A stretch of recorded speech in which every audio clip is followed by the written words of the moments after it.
Welcome to Healthy Living, Healthy Planet Radio, sponsored by EarthX, the world's largest environmental experience, and also sponsored by Natural Awakenings magazine.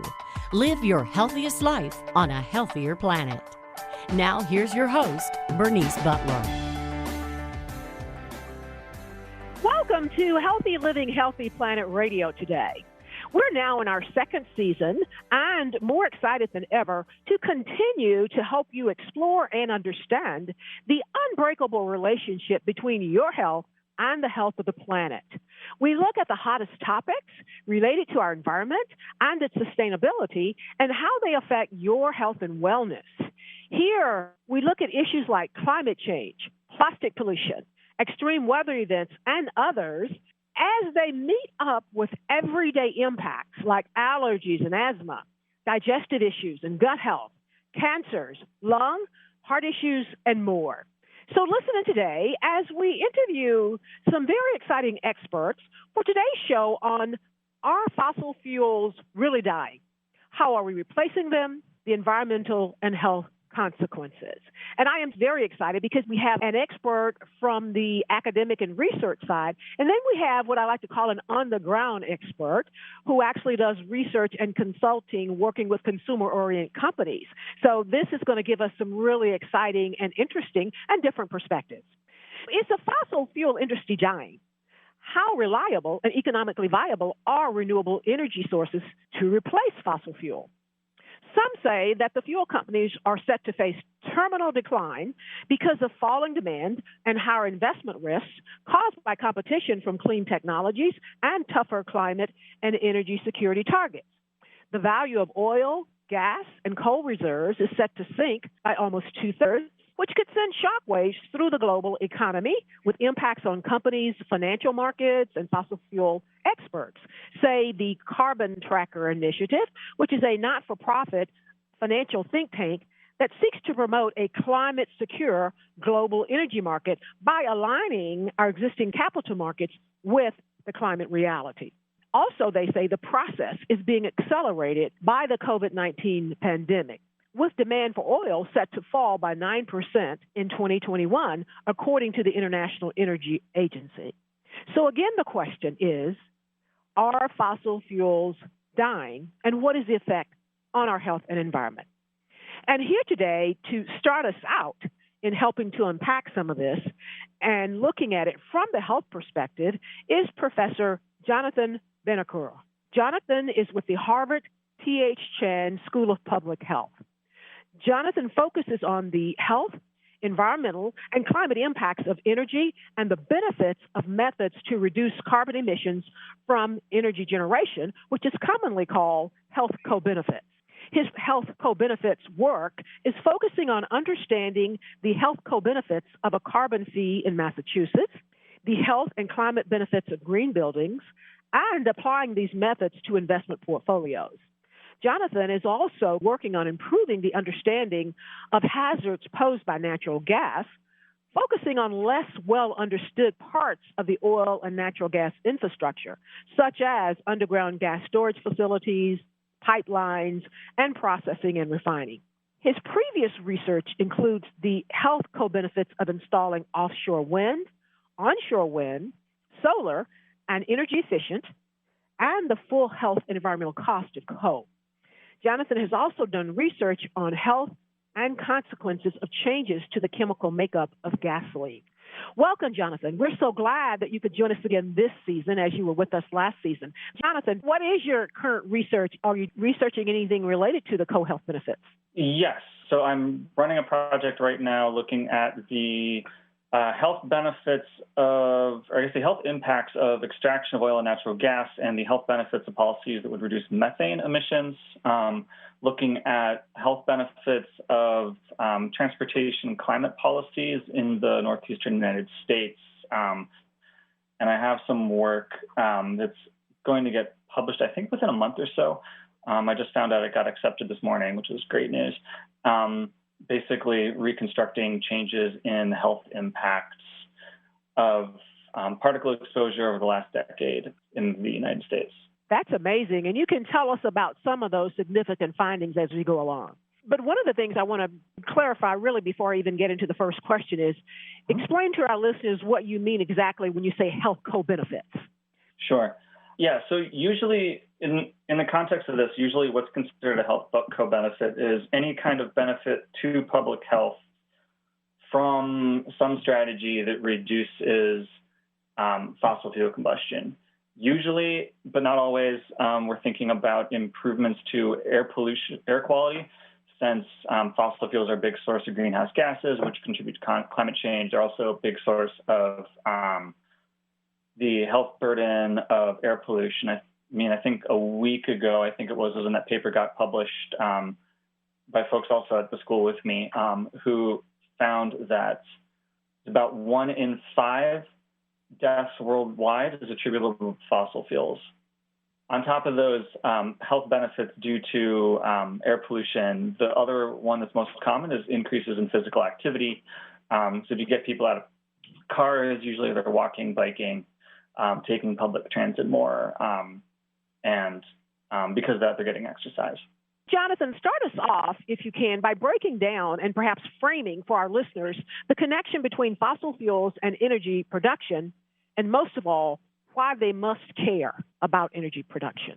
I think this is an analogy that works best when I'm talking to other public health people, is that thinking about where your energy comes from, it's like basically nutrition at a societal public health scale.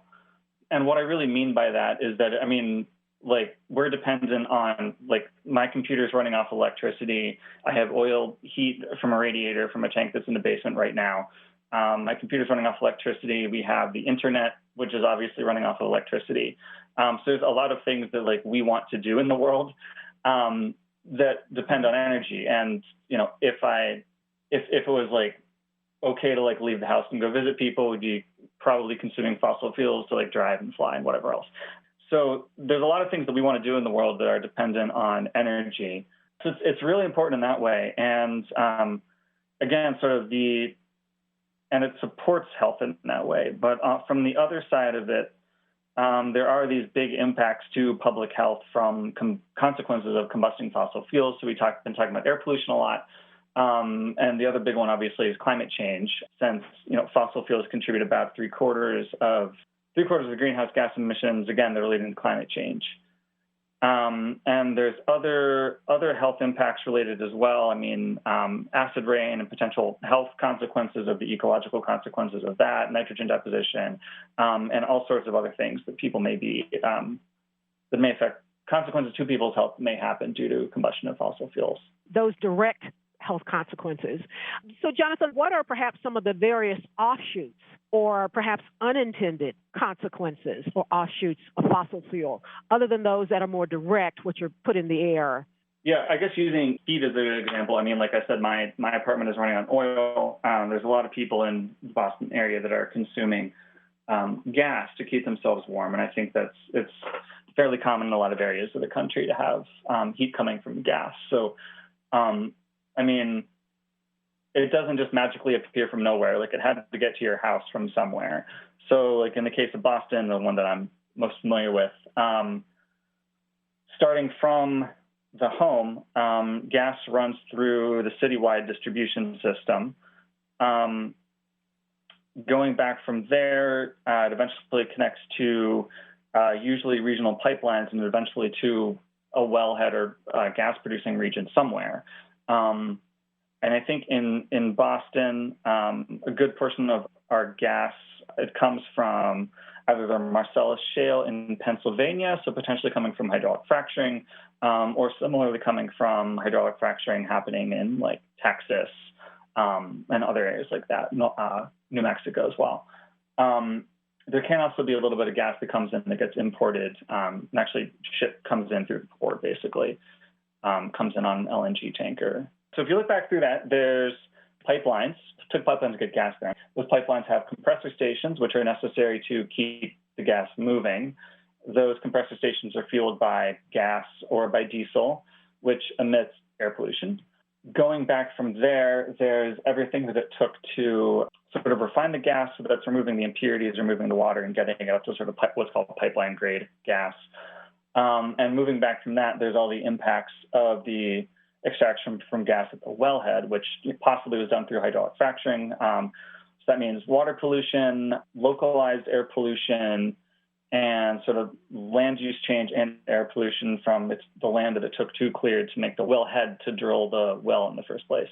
That's a lot. And Jonathan, we're going to go to break now, but right after the break, I want to come back and talk just a little bit more about that, because in your explanation, you probably just in that example, you touched upon, I believe, 3 or 4 examples of consequences and impacts that I know most people don't think about. And so I want to talk a little bit more about the cost, the health cost and consequences of some of those impacts that most people don't know about. We'll be right back after the break with Professor Jonathan Buonocore with the Harvard T.H. Chan School of Public Health. We want to give a shout out now to our sponsors. That is EarthX, the world's largest environmental experience, promoting environmental awareness through expo, conferences, film festival, interactive experiences, and now EarthX streaming TV. Our other sponsor is Natural Awakenings, Dallas-Fort Worth Magazine, the Green, Healthy, and Sustainable Living Authority for the DFW Metroplex and North Texas communities.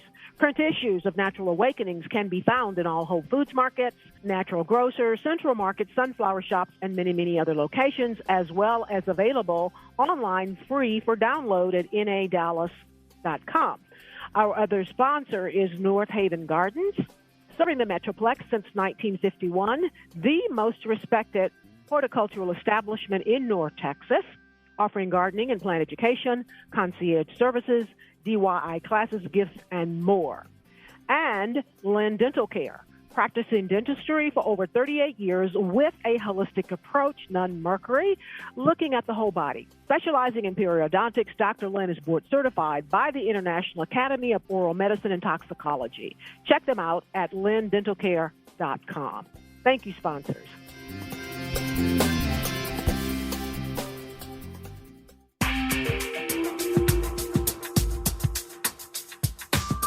Welcome back to today's episode of Healthy Living, Healthy Planet Radio. We're back with Professor Jonathan Buonocore with the Harvard T.H. Chan School of Public Health. Again, thank you for being with us again today, Jonathan. We really appreciate it.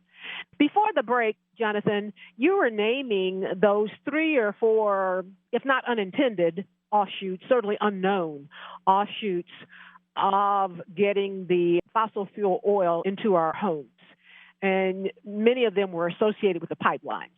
And so I want to talk about now some of the health consequences those opportunities present for us. Yeah, so I think as far as the health consequences go, I mean, all along, usually what we would call that was like the full life cycle of gas. So it's everything that it took to get the gas from the wellhead to the point of combustion, which is your stove, your furnace, a power plant, wherever else it's being burnt. So we talked about climate change, and we also talked about all these different air pollutants that can get emitted throughout the life cycle.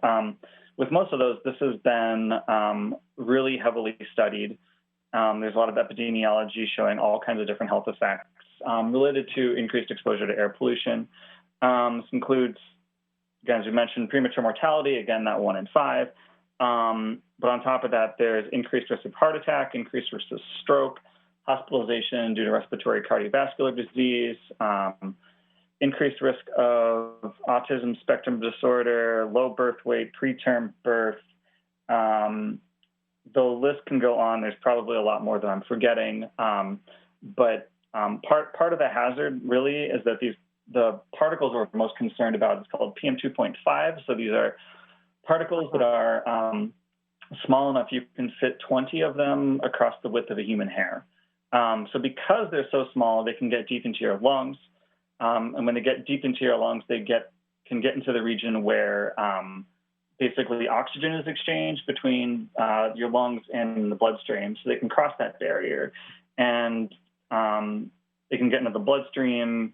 And basically, since they can get across the bloodstream and enter kind of the systemic circulation in your body, basically health effects like most bodily systems are like on the table. Indeed, that's a lot. Jonathan, what is our greatest fossil fuel usage? I have been told or assumed it was in cars. Yeah, I think it's a question of like whether you measure it by like tons of fuel used or carbon or health, and you can get different rankings depending on which one of those you use. But I mean, certainly with the increase in renewables and use of gas for electricity and building heating, transportation is definitely getting more important. You've conducted research about the chemical makeup of gasoline and its health impacts. Can you tell us more about those specifics? Because I think everybody identifies with the fossil fuels we use in our cars as gasoline. They may or may not understand the full spectrum of fossil fuels usage for electricity and industrial use, but I think everybody can get it when they go up to the gas pump. Tell us about your research as it relates to that makeup and its health impacts. Yeah, so what that was looking at just the health impacts of just a specific set of different additives to gasoline. And again, what we found there was that a lot of this, it again comes back to PM 2.5, which we talked about before. So again, with this additive, you can have different ways that it's kind of emitted from use to vehicles, whether it's evaporation, other things that happen with vehicle operation. And it results in formation of what we call secondary organic aerosols. So it's pretty similar to that PM 2.5 I talked about that can get deep into your lung. It's just made of the high proportion that's made up of stuff that evaporated off your car. And with that, it's the same health impacts as we've seen with PM 2.5.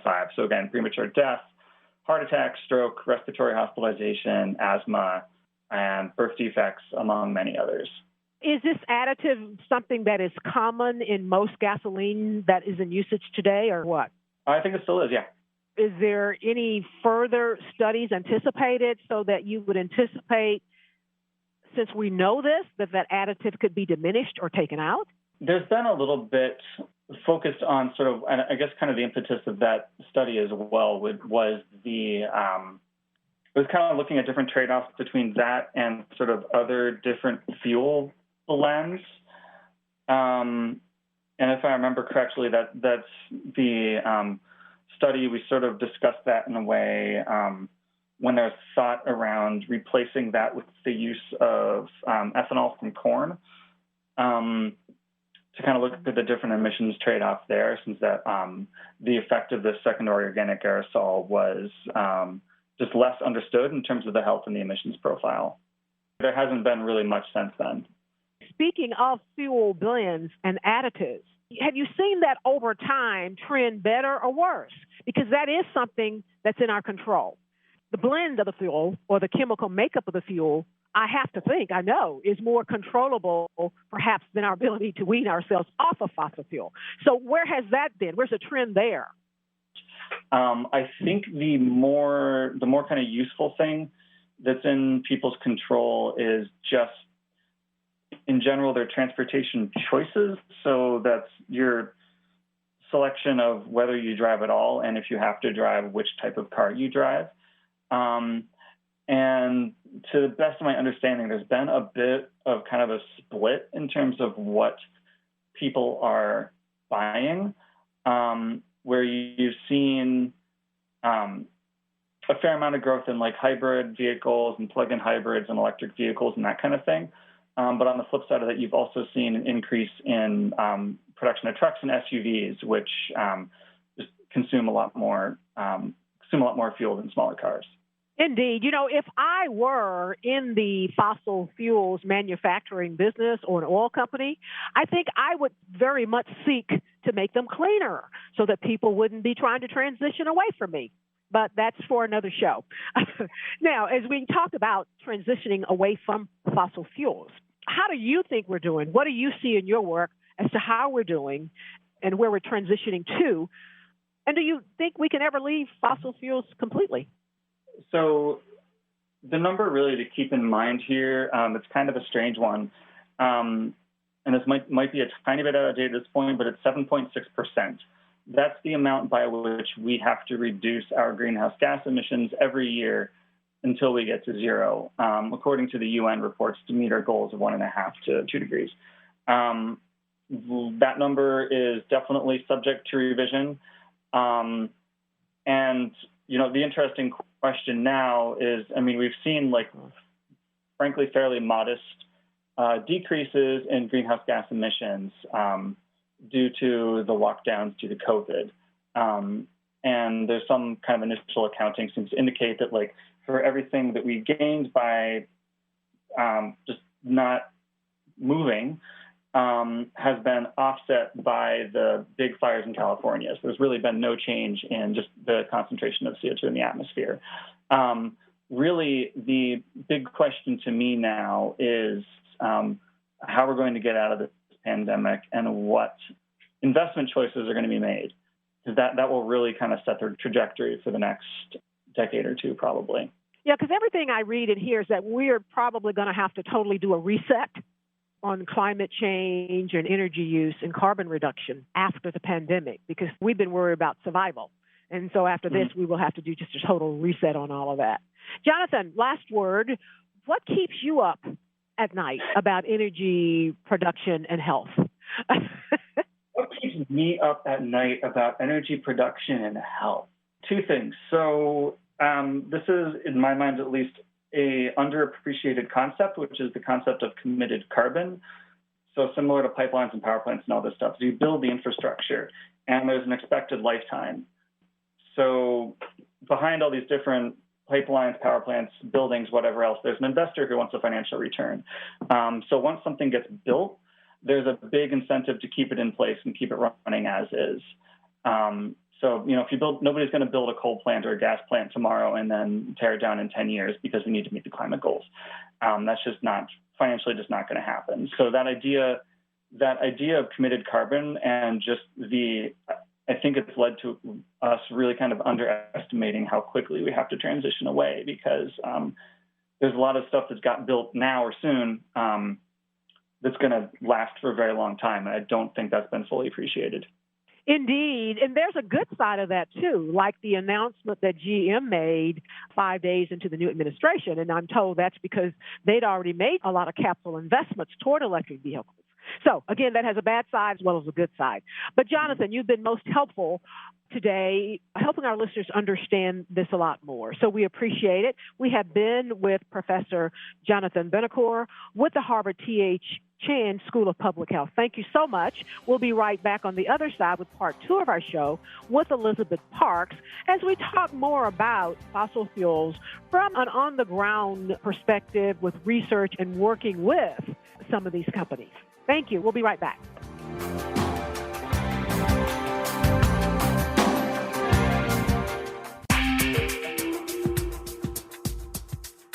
Welcome back to Healthy Living, Healthy Planet Radio, to our show today on Are Fossil Fuels Really Dying?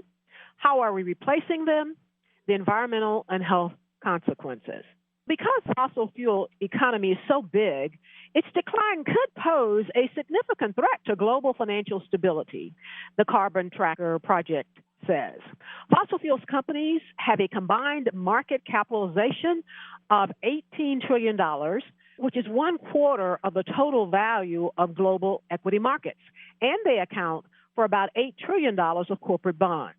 The International Energy Agency gives us this reality as we ask that question, are fossil fuels really dying? The IEA says over 81% of global energy demand is met by fossil fuels, which provide the equivalent of 11,595,000,000 tons of oil. It says that 64% of electricity generation comes from fossil fuels, including 38% from coal and 23% from natural gas. And it says liquid fuels from oil provide some 95% of global transportation, moving people, raw materials, finished products, and agricultural goods. So that begs the question, are fossil fuels really dying? Here today to help us unpack some of this from a very different perspective is Elizabeth Parks. Elizabeth is president of Parks & Associates. Park Associates is a market research firm producing reports and industry analysis and consulting. specializing in emerging technology solutions, serving the consumer and small to medium business markets. For 35 years, Parks Associates has been a partner to companies navigating the changing consumer technology landscapes through data-driven market insights, extensive consumer and industry intelligence regarding the Internet of Things as it relates to residential products, and consumer perceptions about these products and services. Parks Associates' expertise includes home automation, control systems and security, digital media and platforms, entertainment and gaming, home networks, internet and video services, connected health and independent living solutions, mobile applications and services, consumer electronics, and energy management solutions. We were directed to Parks Associates by way of their Smart Energy Summit, which starts next week. And that Smart Energy Summit addresses the evolution of the consumer utility market, the impact of COVID-19 on energy management programs, and new opportunities to drive engagement in utility-sponsored programs. Parks Associates Smart Energy Summit hosts virtual sessions starting in February and then in August and October of this year. And the other thing that directed me to them is that Elizabeth is a graduate of my alma mater, the University of Texas at Austin. Welcome, Elizabeth. We are so glad that you could join us today. Great. Well, thank you very much for the invitation. Happy to be here. Elizabeth, let's start off by talking to us about the impact of COVID-19 on the way that citizens and consumers are utilizing energy.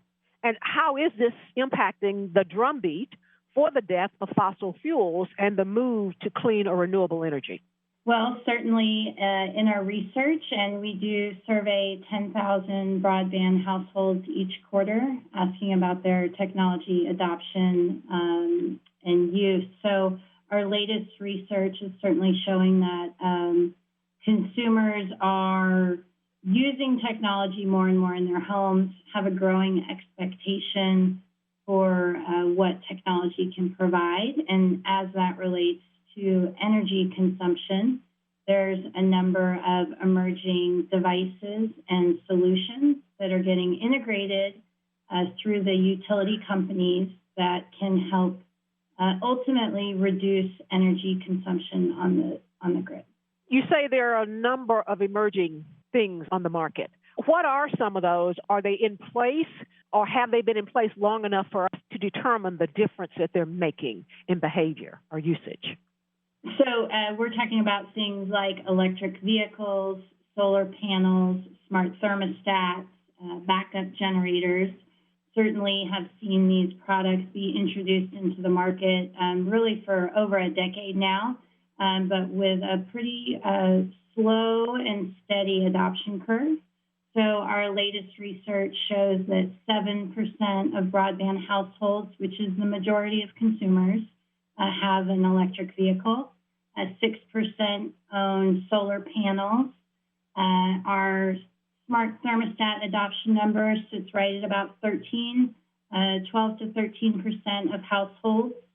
And these types of products allow the utility players to have some control in the sense of demand response programs where they can ask consumers for instance, right now we have a situation in Dallas and the utility is asking to control my thermostat and regulate it so I don't go over 60 degrees in my house because there's other people who have no energy because they're having such a problem right now. So this is all helping consumers really contribute to really having a direct impact on their own energy consumption. So the numbers are small, but I'm still excited by them. They're growing. It's slow, but sure. And that's what I want to talk about or ask you about. Are you able to tell any growth? Is the growth accelerating lately? And does your research show why or what's contributing to that so we can do more of that? It's steady and slow. There's a lot of factors that are complex in regards to consumers' networks at home, their broadband services, and everything that can actually happen in a home environment. There's also cost. So that's the cost, the value proposition, and privacy and security issues remain some barriers for adoption. But there are many, many industry players who are really dedicated to, this net zero and reducing the carbon footprint. And so I think that will continue to, help move the industry forward, along with the technologies that enable, the integration of these products and services to ultimately have a big impact. It's really a transformation of the grid that's happening, and that does take time and money and resources from the businesses as well as the end user, which is the consumer, as far as we in our world. You mentioned the grid, and then I want to talk about ERCOT, which is turned into a dirty word here in North Texas over the last 3 days, because they are getting all the blame for these power outages. What's the difference? Because I had thought at one time that ERCOT gave us in Texas a leg up. Doesn't seem to be so, but I thought that's what allowed us to utilize some of our wind energy resources. Yeah, so ERCOT is the regulatory body, and I'll have to say that right now they're in an incredibly tough position with the situation that Texas is in. I mean, these are highly unusual conditions to be at where we're at with negative numbers. So I think they're likely doing their very best, and that they're in a scenario, it sounds like, where some of the wind equipment was freezing and potentially having an impact on available energy, and then some of the other equipment is just freezing. And so I don't know, I'm not an expert on power plants and those sorts of things to understand what all would need to take place. Certainly, northern parts of the country can handle this kind of weather, and I think, unfortunately, right now, there are a lot of people upset. But Texas is a great state that's been deregulated and offering, great choice for consumers, and a big player in terms of innovation and utilities. Like Austin Energy is one of the most innovative utility players out there. Indeed. And I know that at least a couple of years ago when I was doing some research, Texas was either number one or number two, Texas and California, in terms of wind energy generation in the U.S. And it's my understanding that, ERCOT or the grid is what allows us to get the wind from the wind farms out in West Texas to my outlet or what have you. It also seems, Elizabeth, that our local utilities or oil companies have now finally realized that they are in the energy business and not necessarily just the oil business, because I'm seeing many of them, like Vistra, has this whole zero internal program, again, trying to go to renewable energy. And that's what I want to talk about, what you're seeing in terms of the move to clean and renewable energy from the consumer perspective. And then sure. From the industry perspective. Yeah, absolutely. So we just fielded some research, and actually one of our latest data points shows that 43% of consumers prefer energy providers that offer renewable resources in addition to traditional sources. And that's almost half of the population responding with that interest, and also a willingness to pay.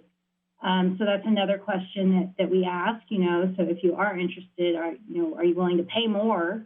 Because some of this might cost more. And consumers are willing to spend money to have some more impact. And I think that we will continue to see companies pushing sustainability initiatives within their own businesses, as well as out to the consumer. That is exciting. We have been with Elizabeth Parks, president of Parks Associates, and we'll be right back on the other side of the break for her to tell us some more of this very interesting information that she is able to get with her work. Thank you, Elizabeth. We'll be right back. And we want to give a shout out now to our sponsors. That is EarthX, the world's largest environmental experience, promoting environmental awareness through expo, conferences, film festival, interactive experiences, and now EarthX streaming TV service. Our other sponsor is Natural Awakenings Dallas-Fort Worth Magazine, the green, healthy, and sustainable living authority for the DFW Metroplex and North Texas communities. Print issues of Natural Awakenings can be found in all Whole Foods grocers, natural grocers, Central Market, sunflower shops, and many other locations, as well as available free for download online at nadallas.com. Our other sponsor is North Haven Gardens, serving the Metroplex since 1951, the most respected horticultural establishment in North Texas, offering gardening and plant education, concierge services, DIY classes, gifts, and more. Check them out at nhg.com. And our sponsor is Lynn Dental Care, practicing dentistry for over 38 years with a holistic approach and non-mercury, looking at the whole body. Specializing in periodontics, Dr. Lynn is board certified by the International Academy of Oral Medicine and Toxicology. Check them out at lynndentalcare.com. Thank you, sponsors.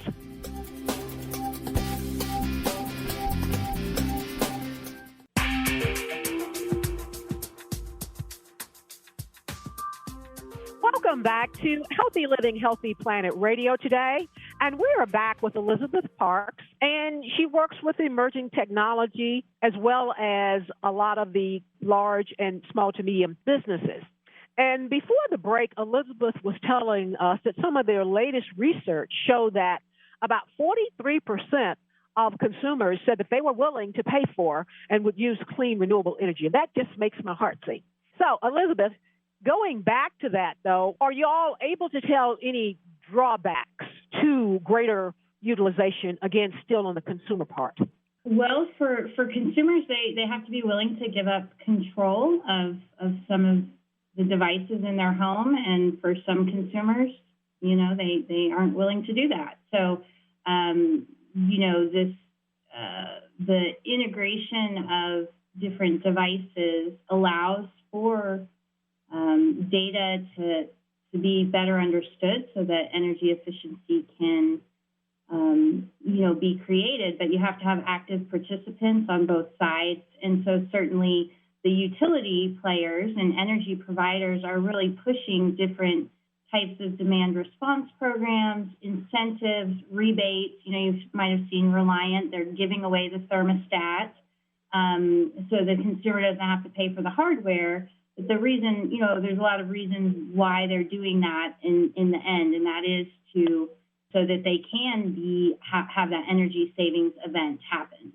And there are also whole neighborhoods that communities being developed that are looking to, leverage individual homes and then into a whole neighborhood that can give greater savings for the grid. And so those are also something that I think we'll continue to see in the future.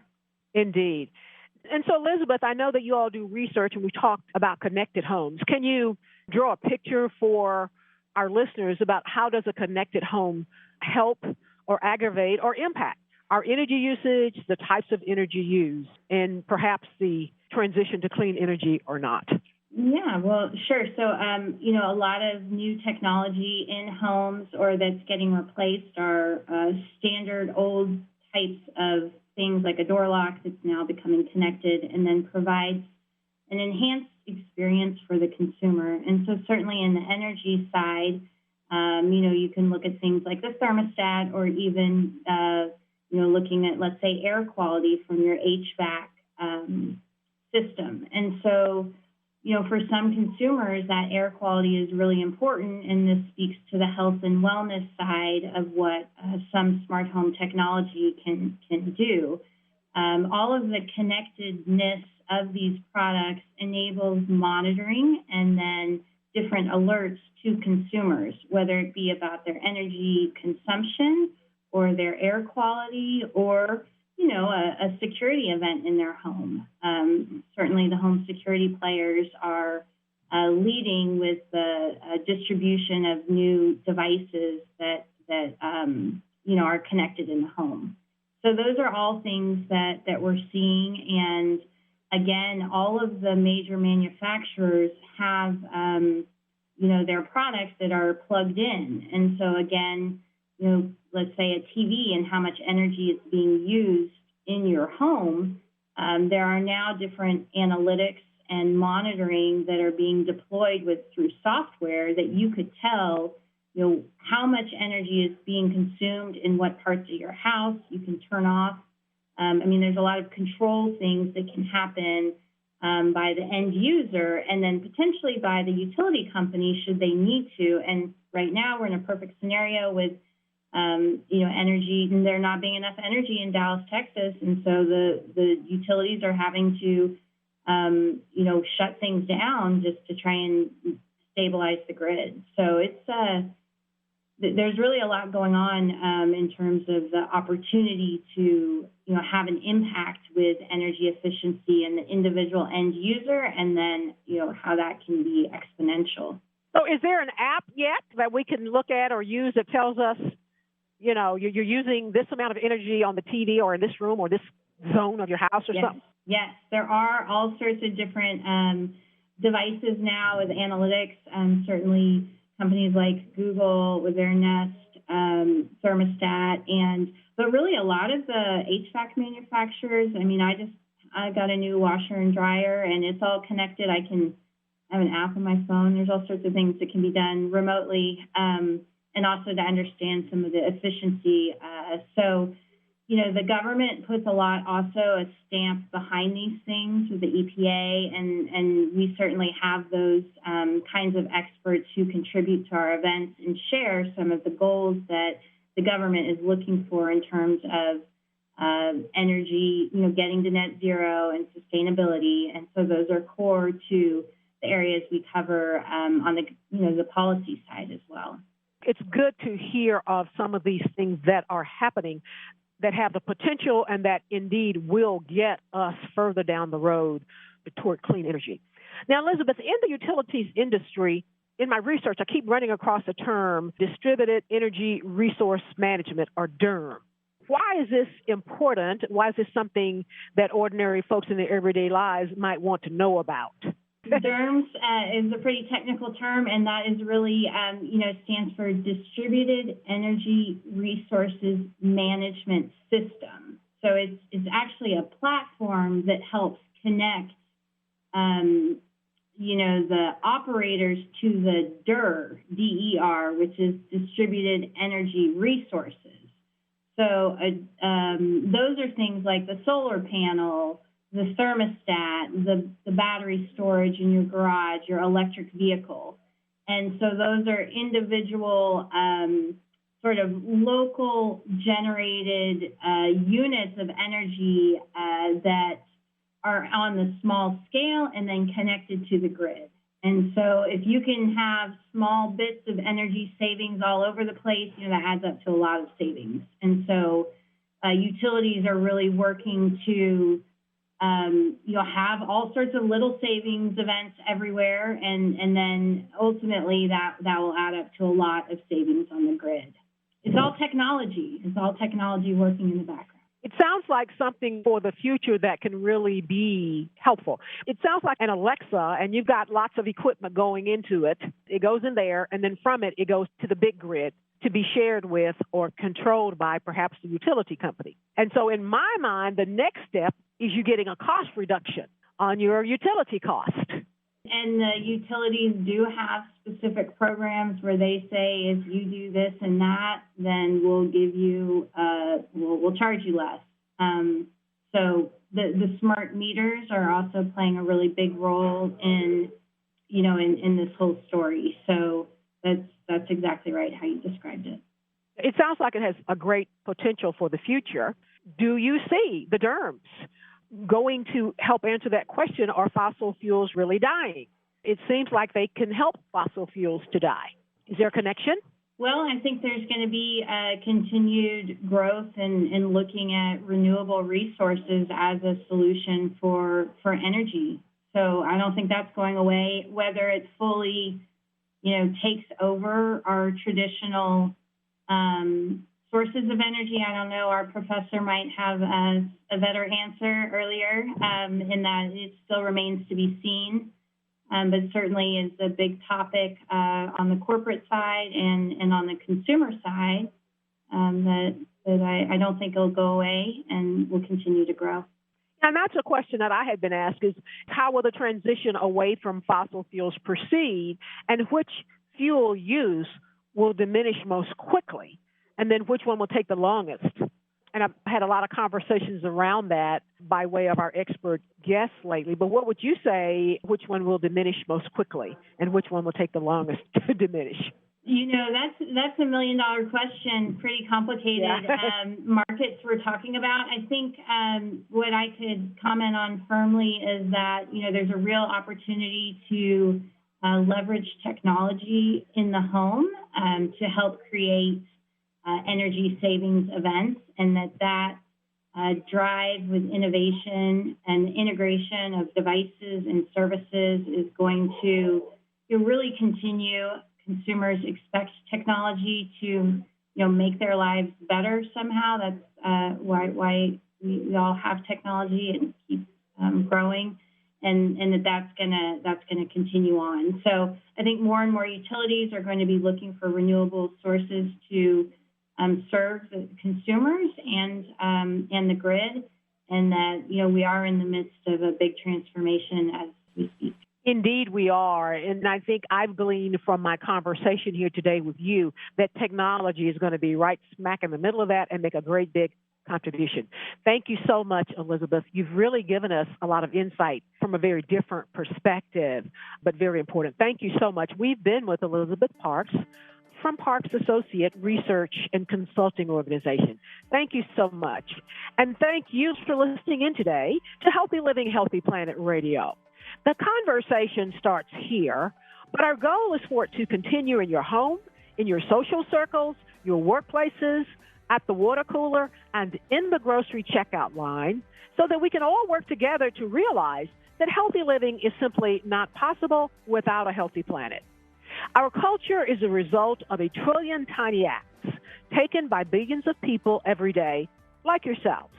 And each of those tiny acts can seem insignificant, but they all add up one way or the other to the change that we each live through. This is Bernice Butler, your host. Thank you. And listen in again next week for more Healthy Living, Healthy Planet Radio as we have our last episode for the month on energy production and consumption. Thank you.